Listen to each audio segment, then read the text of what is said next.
जोडून विनंती आहे, कुणीही टोकाचं पाऊल उचलू नका. एक परीक्षा म्हणजे आयुष्य नाही. कुणीही टोकाचा निर्णय घेऊ नका. आपण लढू, शेवटपर्यंत लढू. उद्या सगळ्यांनी पेपर द्या. आपण एवढे दिवस अभ्यास केलाय, आपलं काही बिघडणार. जय महाराष्ट्र. पुण्यामध्ये मागील 2 दिवसापासून एमपीएससीच्या विद्यार्थ्यांमार्फत जे आंदोलन सुरू होतं ते आता कुठेतरी संपुष्टात आलेलं आहे.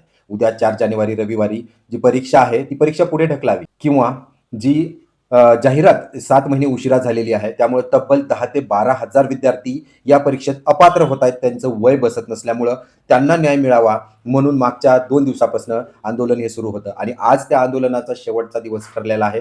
उद्या परीक्षाला जायचं असल्यामुळं विद्यार्थ्यांनी हे आंदोलन थांबवलेलं आहे.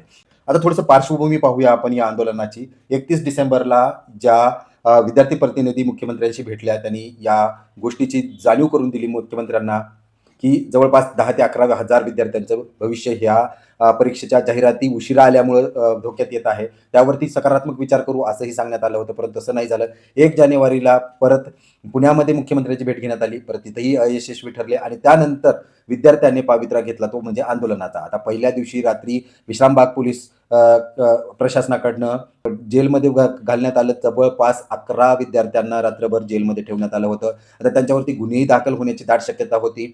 परंतु काल 2 जानेवारीच्या दिवशी मनोजदादा जरांगे यांनी या आंदोलनाकडं लक्ष दिलं आणि स्वतः जातीनं लक्ष देऊन ते या आंदोलनात सहभागी झाले. जसेही या आंदोलनात सहभागी झाले कुठेतरी विद्यार्थ्यांना बळ मिळालं.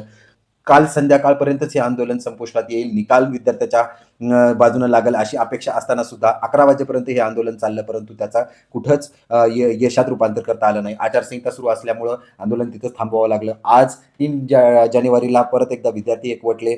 मनोजदादा जरांगे पाटील होते. त्यांनी खासदार जे मोहोळ साहेब आहेत त्यांच्याशी चर्चा केली. त्याच्यानंतर उदय सामंत सरांशी चर्चा केली आणि मुख्यमंत्र्यांशी फोनवरती बोलत असताना मुख्यमंत्र्यांनी शब्द दिलेला आहे की आम्ही त्या विद्यार्थ्यांवरती अन्याय होऊ देणार नाही. केवळ या एका शब्दावरती हे आंदोलन आता कुठेतरी थांबण्यात आलेलं आहे. नेमकं मुख्यमंत्र्यांनी काय शब्द दिला होता आणि त्यावरती विद्यार्थ्यांनी काय भूमिका घेतली ते आपण थोडक्यात पाहूया. दिली जातात. त्यांचे सीएम सरांचे शब्द आहेत. त्यांनी मनोजदादा जरांगे पाटलांना ते बोलले की मी मुलांना वाऱ्यावरती सोडणार नाही. तर मुलांना वाऱ्यावरती सोडणार नाही म्हणजे नेमकं काय, तर हे त्यांनी स्पष्ट करायला हवं. तर ते फक्त फोनवरती सांगून आता असं झालं की आम्ही कुणावरतीच विश्वास ठेवू शकत नाही. सीएम सर असे बोललेत की तुम्ही वेळेवरती एक्झाम द्या, सगळे उद्या एक्झाम होणारच आणि एक्झाम वेळेवरती जी मुलं राहत आहेत त्यांच्यासाठी आम्ही न्याय देऊ त्यांना म्हणून, म्हणजे त्यांना आम्ही वाऱ्यावरती सोडणार नाही हे त्यांचे शब्द आहेत. आम्ही रेकॉर्डिंग करून घेतलंय. तर त्यांचं म्हणणं आहे की आमच्या शब्दावरती विश्वास ठेवा. फक्त आमचं एवढंच होतं की त्यांनी फक्त भूमिका स्पष्ट करावी की काय करायचं काय नाही. आता आम्ही विद्यार्थी सर, शेवटी आम्ही आता कुठपर्यंत लढाई लढू, संपले आमचे सगळे पर्याय आता. बरोबर. आता विद्यार्थ्यांनाही विनंती करण्यात येते की आपण टोकाचं पाऊल न घेता ही एखादी एक्झाम जर का तुम्ही देऊ शकला नाही तर ते आयुष्य नाहीये. त्यामुळे तुम्ही तुमचं आयुष्य संपवण्याचा विचार जर करत असाल तर त्यावरती थोडंसं लक्ष दिलं पाहिजे, कारण तुमच्या आयुष्यावरती बऱ्याच लोकांचं आयुष्य अवलंबून आहे. मान्य आहे काही गोष्टीचा अन्याय होतोय तुमच्यावरती, परंतु शब्दाला कुठंतरी आपण विश्वास ठेवू.